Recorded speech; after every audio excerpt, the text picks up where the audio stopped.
አባቴ ያለሽ አትፍራ ይኸውልሽ ዝናን አይደለም በአባት በታንክ አንከለክሉ ስማ አባቴ ሽጉጥ አለው አዎ ይኖር ይሆናል ቤትና መኪናውም ያምራል አይገርምም እስካሁን ቤት ይኖራው አይኖራው መኪናው ተመራት ልብ ይያለቅ አንቺ እናቴ የቤተሰቦችሽ ፍቅር ነው ያሳበደሽ በምን አይነሽ ታይዋለሽ ማየትም አልፈልግም ባክ ለኔ ውሃኔ መሰለችት ማግኘት ማወቅ በቃ ከበቂ በላይ ነው ከምነግር በላይ አሁን ደስተኛ ነኝ እኔ ግን የነውሃ እናት ገንዘብ ፈልገሽ የመጣሽ እንዳይመስላት ልጅ መሆኔን መቻወቀች ግን በቃ ለልጆቿ ያላት ፍቅር እንዴት ደስ እንደምትል በጣም ነው የምትወዳቸው በቃ እንግዲያውስ አንድ ቀን እመጣለሁ አረ ፒስ አያሳስበን እንሄዳለን አባቴ ጥሩ ሰው ነው ያው ፈተና ቢኖረው እህቶቼን አባቴን እያየው ኖራል እድለኛ ነሽ ደግሞ እኔ ነኝ ቤተሰቦችሽ እንድታገኚ ያገዝኩሽ ተስፋ ይሰጠውሻ እውነትህን ነው ሞጌ በቃ እዚሁን ጠብቅ ወደዛ ሰፈር ከሄድን ያንን ጅብ እናገኘዋለን የመድብል ስልክ አለሽ እንዴ አለኝ እስኪ ደውይለት ምን ነው ሻሸመኔ መሄዴ በወድሽ ቀር ያው ለምን እንዴት ስላልነገርከኝ ነው የሆነ ማስተካከለው ነገር ስለነበር አይ ጥሩ ነው ግን ያው እኔንም ይዘኝ ብትሄድ አገዝክ ነበር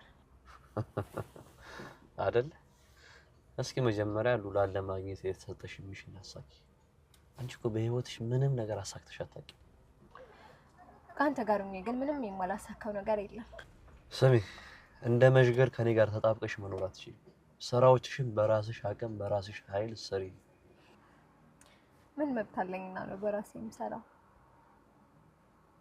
ዝና ግን ቆይኒ አላምረም እንዴ ብሩክ ነበር እንደዛ የሚልሽ ብሩክማ የኔ ቆንጆ እንዳንቺ አይነት ሴት እዚህ ምድር ላይ አልተፈጠረችም ነበር የሚለኝ ቅድስት ታዲያ ከዛ በኋላ ነው የተፈጠረችው ማለት ነው ቆይ ላንተ ግን ምን መስዬ ነው የምታየው ይቅርታ አድርጊልኝና ሴት መስለሽ አትታይ የሆነ በቃ በራሷ ማትቆም ገንዘብ የሌላት የሰው ገንዘብ የምትፈልግ ቤት የምትፈልግ ሶሪ ለዚህ ቃል እንደዚህ አይነት ሴት የምትመስይ በቃ አዎ ባይዘው ለኔ ሴት ማለት ሉላ ብቻ ናት እናትም እህትም ሁሉ ነገር እግዚአብሔር ሉላ ከልቧ ሴት ናት እሷንም እኮ በቃ ተሸነፍክ ዝም በያጂ ምን ብለሽ አፍሽ ላይ እንደመጣ ታውሪ እኔ ዝና መቼም አልሸነፍ አሁን ጨዋታው አድርጎ ወዴት እንደሄደ ታውቂያለሽ ወደ ሞት ሄዷል ሁለቱም ይሞታል ሞገስም ሉላ ሁለቱንም አጠፋቸዋለሁ ስቆርጥ ምን አይነት ሰው እንደሆንኩ ስለማያውቁ ነው ሉላ ነው ታገኛታለህ ደግሞ ሰው ገለው በሰላም መኖር የለም ወይዘሮ ማለት ወይዘሮ ልበልሽ እስኪ ዛሬ ስለኔ 5% እንኳን አታውቂ ዝና ምን አይነት ሰው ነው ተብለሽ ብትጠየቂ የምትመልሺውን አታውቂ ስለዚህ ዝም ብትይ ጥሩ ዝም በይ እሺ አሁን ምንድነው የምናደርገው አሁንማ ምን እናደርጋለን መሰለሽ ሁለቱም መሞት አለባቸው ሉላም ሞገስም ማን ነው የሚገድላችሁ ገዳዮቹን ያዘጋጃሉ አንቺ ብቻ ኃላፊነትሽንና ቤቱን ለመውሰድ አዘጋጂ ለዚህ ነው የተገናኘነው ኖ አይደለም ብሩክ በስተመጨረሻ ያለበት ቦታ ተገኘ ብሩክን የዝና ሰዎች ሜዳ ላይ ጥለው እየደበደቡትና እየቀጠቀጡት ወንድሙ መድብል አገኘው ያሳዝናል ቅድስትም እንቢ ብላ ተከትላ መድብልን ሂዳ ነበርና ብሩክን ያየችበትን ሁኔታ ስታይ ራሷን መቆጣጠር አቃታት መድብል ደግሞ ወይኔ ወንድሜ እኔ ባንተ ቦታ ልሰቃይልህ አንተ እንዲህ ሆነህ ከማይልንቅ ሞቴን እመርጣለሁ ብሎ ተጸጸተ ብሩክ ሽጉጥ ደቀነው አፉን በፕላስቲክ አስረው ጭንቅላቱን ደግሞ በሽጉጥ ደፍተው ሜዳ ላይ ጥለውት እየታገለና ከነሱ ጋር ከባድ ጨዋታ ገጥሞ ራሱ ከአቅሙ በላይ ሲሆንበት እንግዲህ እንደምታዩት አድርገውታል ማለት ነው መድብልም መቋቋም ሲያቅተው ፈልጎ ሲደግመው የብሩክን ጠላት የሆኑትን እያፈላለገና ፖሊስ ጣቢያ ላይ ማመልክቶ ፖሊስ ጣቢያዎችም ደግሞ የራሳቸውን የሆነ እርምጃ እየወሰዱ ይገኛሉ መድብል ብሩክ ከቤት ከጠፋ ጀምሮ ሰላምና ደስታው ርቆታል ወንድም ያለበት ቦታ ላይ ወይ ዛሬኔ ሞቼ ወይ በህይወት ተመልሰን እንመጣለን ቅድስትም ምሳሌን አደራ ትምህርት ቤትም እንዳትሄድ ቤቱንም ቆልፋችሁ እቤት ተቀመጡ የሚፈጠር ነገር ካለም ለፖሊስ ደውይ ብሏት ሄዷል ማለት ነው ቅድስት ሽንኩርትም ስትከትፍ ስትቀመጥም ስትተኛ መኝታ ክፍልም ቁጭ ብላ ስለ ብሩኬ እያሰበች ደም እንባ እያለቀሰች ትገኛለች። ምሳሌ በተደጋጋሚ ቅድስት አባዬ መቼ ነው የሚመጣው? መቼ ነው የሚደውለው? እፈልገዋለሁኝ እያለች በጣም እያስቸገረቻት ነው። ቅድስትም ደግሞ እንዴ ምሳሌ ምን ሆነሽ ነው? አሁን የሄደበት ሀገር እኮ ለስራ ከባድ ስለሆነ ስላልተመቻቸለት ነው እንጂ ይደውልልናል አለቻት። እና ታዲያ ምን ሆነሽ ነው የምታለቅሽውን በምትላት ሰዓት ቤተሰቦቼ ክፍለ ሀገር ያሉት ስለናፈቁኝ ነው አለቻት። እንደዛ ከሆነ ታዲያ ቤተሰቦች ጋር አባዬ ሲመጣ አስፈቅደን ከአንቺ ቤተሰቦች ጋር እንሄዳለን ተባባሉ። ቅድስትም እሺ አለቻት። ምሳሌ ፊት ላለማልቀስና ላለመጨነቅ የምታደርገው ነገር በጣም ይገርማል። መድብል ቆይታው ውጭ ከሆነ ሞገስ ጋር አድርጓልና ወደ ቤት ተመልሶ ሲመጣ ኤፍራታንም አግኝቷት ነበር። ኤፍራታም ደግሞ ከማህሌትና ከዝራ ጋር የምታገኛቸውን መረጃዎች እየለቀመች ለመድብል እየሰጠችው ነው። እሱም ምንድነው ብሩኬ ልጁን ያሳከመው ቤቱን ሳይሸጥ አደንዛዥ እጽ ከሚሸጡ ሰዎች ጋር ተግባብቶ እሱን ውጭ ሀገር እንዲሸጥላቸው ቃል ገብቶላቸው 9 ሚሊዮን ብር ከሰጡት በኋላ ያንን አደንዛዥ እጽ ቆሻሻ ገንዳ ውስጥ አስገብቶት ልጁን ብቻ አሳክሞ እንደመጣ ትልቅ መረጃ አለ። ይህንን ደግሞ የሚያውቀው ዝናና ማህሌት ብቻ ናቸው። ለማንም እንዳትናገሪ ከተናገርሽ ደምሽን እመጣዋለሁ ብሎኛል ብላ ኤፍራታ ለማህሌት ብትነግራትም ኤፍራታ ደግሞ ብር እየሰራች ሆነ ሩጣ ሂዳ ለመድብል ተናገረች። መድብል በጣም ተናደደ። ወይኔ ወንድሜ ከነዛ ሰዎች ጋር ለካ ጦርነት ገጥሞ ነው አለ። እነሱን ካገኘኋቸው እኔ ነኝ ደማቸውን መመጣው ብሎ ኤፍራታን ካፌ ላይ ቁጭ አድርጓትና አፍግቷት ወደ ቤት መጣ። ሰላም ውድና የተከበራችሁ የቻናሌ ቤተሰቦች እጅግ በጣም ተወዳጅና በጉጉት ስንጠብቀው የነበረው የምሳሌ ድራማ ዛሬም እንደቀጠለ ይገኛል። ቅድስት ደም እንባ እያለቀሰች ትገኛለች። መድብል ወንድሙን ለማግኘት ቤቱን ትቶ ከቤት ወጥቶ ሄዷል። ዝና ደግሞ አሁን ላይ ጦርነት ጀምሯል። የሞትና የህይወት ጉዳይ ነው። ማህሌትን አንድ ትልቅ ውለታ እንድትውይልኝ ፈልግሻለሁ፣ ቼክም እጽፍልሻለሁ ብሏታል። ከኔ ጋር ግን በሉላ ቦታ እኔ አንተን አፈቅርሃለሁ እወድሃለሁ የምትዩን ኮተታ ሐሳብ ካሁን ጀምረሽ በፊቴ ላይ ብታደርጊው የማደርግብሽን የምወስድብሽን እርምጃ ከባድ ነው ብሎ አስፈራርቷታል። ማህሌትም የጥቅም ሰው ስለሆነች እሺ ያለችውና ወደ ኤፍራታ ለመናገር ሄደች።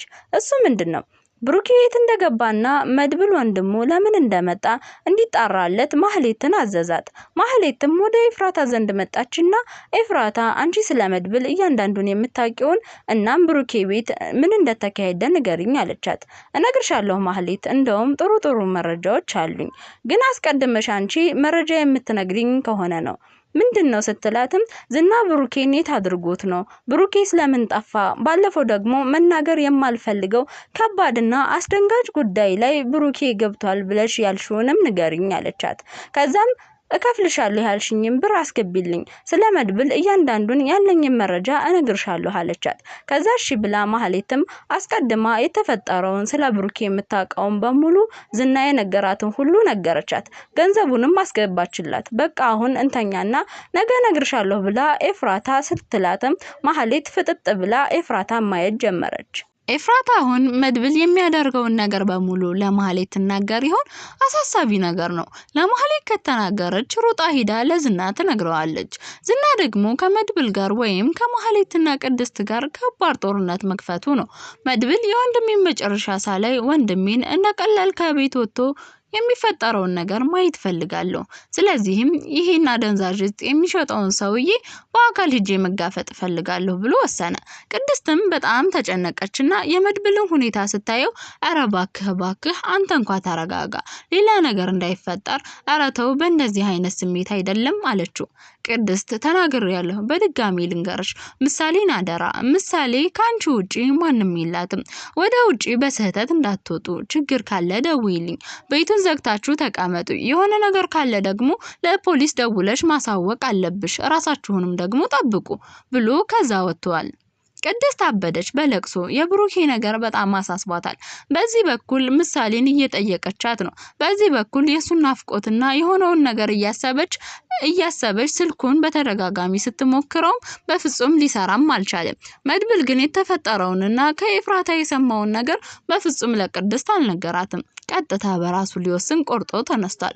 ወደ ሞገስና ሉላ ስንመጣ ደግሞ ሞገስ የብሩኬን መጥፋት እያሳሰበውና እያስጨነቀው ይገኛል። ምን ነው አንዴ እንኳን አግኝቸው ይቅርታ ብዬው ሰላሜን ባገኘው። ወይኔ ወንድሜ እኔ ፈሪና ሰነፍ ስለሆንኩኝ እቤት ተቀምጬ ቀረው። ብሩኬ ቢሆን እኮ የምሬን ነው የምልሽ ሉላዬ፣ እስካሁን ስንቱ ቦታ ፈልጎኝ ነበረ። እንደው ያለ ምክንያት እንደዚህ ሊሆን አይችልም እያሉ ማሰብ ጀመሩ። ዝና ነው እንደዚህ የሚያደርገው ሞገስ። ዝና ማለት ከባድ ሰው ነው። አንተ አታውቀውም። የሚሰራው ከባድና አዲስ አበባ ውስጥ አለ የተባለ ወንጀለኛ ነው። እሱ ደግሞ በዙሪያው ልክ እንደሱ አውሬና መጥፎ ሰዎች ናቸው ያሉት። ይሄ ነገር እዚህ ውስጥ ያስገባው እንግዲህ ማን ይመስልሃል? ዝና ነው። እና ታይላንድ ሄዶ ምሳሌ ሊያሳክማት እንደፈለገ የሚያውቀው ዝና ብቻ ነው። ስለዚህ ከሱ ውጪ ማንም ሊያደርገው አይችልም። ማህሌት ደግሞ ይህንን ከባድ ነገር በፍጹም ትዝ አይላትም። አሁንም ቢሆን ዝናን ተከታትላችሁ ብሩኬን ማግኘት አለባችሁ። ወንድሙ እኮ በጣም ተጨንቋል ሉላዬ፣ ገሎት ይሆናል እያለ በጣም እያለቀሰ ነው። ወንድሙም ስለሆነ የሚያስበው ይህንን ነው። ወይ አግቶት እያሰቃየው ነው፣ ወይ ደግሞ አስሮት ነው። ከዚህ ውጪ ሌላ የሚሆነው ነገር የለም እና ብሩኬ በህይወት ይኖር ይመስለኛል አለች። ወይኔ ሉላዬ በጣም እኮ ከባድ ነው። እንደውም ምሳሌም እየጠየቀች ነው አሉ። ብቻ የተፈጠረው ነገር በጣም ያሳዝናል። እና እኛም ደግሞ የታገደብን ገንዘብ ተነስቶልን መኪና ገዝቼ እንደፈለኩኝ እየወጣሁ እየገባሁ ዘና ፈታ ብለሽ በቃ ደስተኛ ህይወትን እንድትኖሪልኝ እፈልጋለሁ እያለ አላት። አታስብ፣ ለኔ ከአንተ ጋር ካለሁኝ መኪናም ቤትም ሁሉም ነገር አለ። እሺ አሁን ቁርስ ምን ገዝቼልሽ ልምጣ ብሎ ሲላትም ወይኔ ሞገሴ እኔ ናፈቀኝ በእኔ እጅ ሰርቼ ምግብ አንተን የማበላበት ቀን ነው አለችው። ያም ቀን ቅርብ ነው ሉላዬ። የሰው ልጅ ሰላምና ደህና ከሆነ ሁሉም ነገር ይሳካል። በቃ ይሄ ውጪ መውጣት የሚባለው ነገር እንተው። ዝና ካገኘህ ይገልሃል። አሁን በጣም እልክ ውስጥ ገብቷል። ብሩኬን ደግሞ እንደዚህ የሚያሰቃየው ሆን ብሎ እሱ ስላደረገው ነው። እናም ባክህ እያለች አለችው። አትፍሪ፣ እኔ እኮ ፍርሃትን በውስጥ ያላበስኩት ለአንቺ ስል ነው እንጂ እንደ ወንዶቹ ጀግና መሆኑን አላቃተኝም ብሎ አላት። አይ ሞገሴ ያንተን ጀግንነት እንኳን ተወው። ያን ሰው ሙቶ ያተርፋል። ያን ሰው ተጎርቶ ለዛ ሰው ምክንያት ይሆናል። አንተ ዝና እያልክ የምትፈራው ሰው እሱም ሰው አንተም ሰው፣ በዛ ላይ አንተም ወንድ እሱም ወንድ። ይህን ያክል የምትንቦቀቦቀው ለምንድን ነው? እረ በጣም ያስጠላል። የሰው ልጅ በህይወት እስካለህ ድረስ አክብረውና ውደደው። ከዛ ውጪ በፍጹም መፍራት የለብህም። በተለይ በህይወትህ ለመጣብህ ላይ ወንድነትህን እያሳየህ መጋፈጥ አለብህ ብሎ ሲለው ወንድነትና ጀግንነት ከቤት ነው። የቡራ ወንድም ጀግናሁ ሞገሴ፣ በላንተም የጀግና ምክር ስማ፣ አትፍራ። እንዴ ምን ሆነሃል? ለሉላ ስትል ዋጋ መስዋዕትነት መክፈል አለብህ ብላ ዳጣም ስትነግረው በዛ ላይ እኔ ወንድምህ ደግሞ አለሁልህ የፈለገ ነገር ቢሆን እኔ በህይወት እያለሁኝ አንተን ዝና ምንም ሊያደርግህ አይችልም ብሎ ሲለው ለኔም አለህልኝ አይደል መድብል አለችው። አዎ አለሁልሽ፣ እኔ ወንድምሽ አለሁልሽ፣ ምንም ነገር አታስቢ እያለ አላት ማለት ነው። እንግዲህ የወንድሜን እንደዚህ አግተው ሆነ አስጠፍተው የሚያሰቃዩትን ሰዎች ዛሬ ማግኘት አለብኝ። ብሩኬ እንዲህ አይነት ወንጀል እንደገባ ሰማሁኝ። ከዝና ሰዎች ጋር አደንዛዥ ውጭ ሀገር እልካለሁ ብሎ ቆሻሻ ገንዳ ውስጥ ጥሎ እንደሄደ ካወቁ በኋላ ይሄው እያሰቃዩት ነው። እናም የሚል መረጃ አግኝቻለሁ ብሎ ለዳጣና ለሞገስ ነገራቸው። በጣም ነበር የደነገጡት ማለት ነው። እንግዲህ እሱም ወንድሙን ለማግኘት ተፍ እያለ ይገኛል። ዳጣም አሁን ላይ በጣም ፈርታለች። ቅድስትም ደግሞ እያለቀሰች ትገኛለች ማለት ነው። በጣም ያሳዝናል። በጣም ተጨንቀውና በሐሳብ ተወጥረው ሳሎን ላይ እያወሩ ስለ ብሩኬ መድብልና ቅድስት ምሳሌ በድንገት ስትመጣ እንዴ ምን እያደረጋችሁ ነው? የምንድን ጭንቀት ነው እያለች ስትላቸውም እየጨፈርን ነው ብለው አሏት። እሷም እየጨፈርን ነው ያላችሁት አለቻቸው። እሱም ዘፈነላት። አብረው ጨፈሩ። ምሳሌ ነገሩን እንዳታውቅ ያመጣው ዘዴ እጅጉን በጣም ደስ ይላል። ውድ ቻናሌ ቤተሰቦች ለዛሬ ምሳሌ ድራማ ይዘንላችሁ የመጣ ነው ይሄንን ይመስል ነበር። በቀጣይ ፓርት እስከምንገናኝ ድረስ ቸር ሰንብቱ።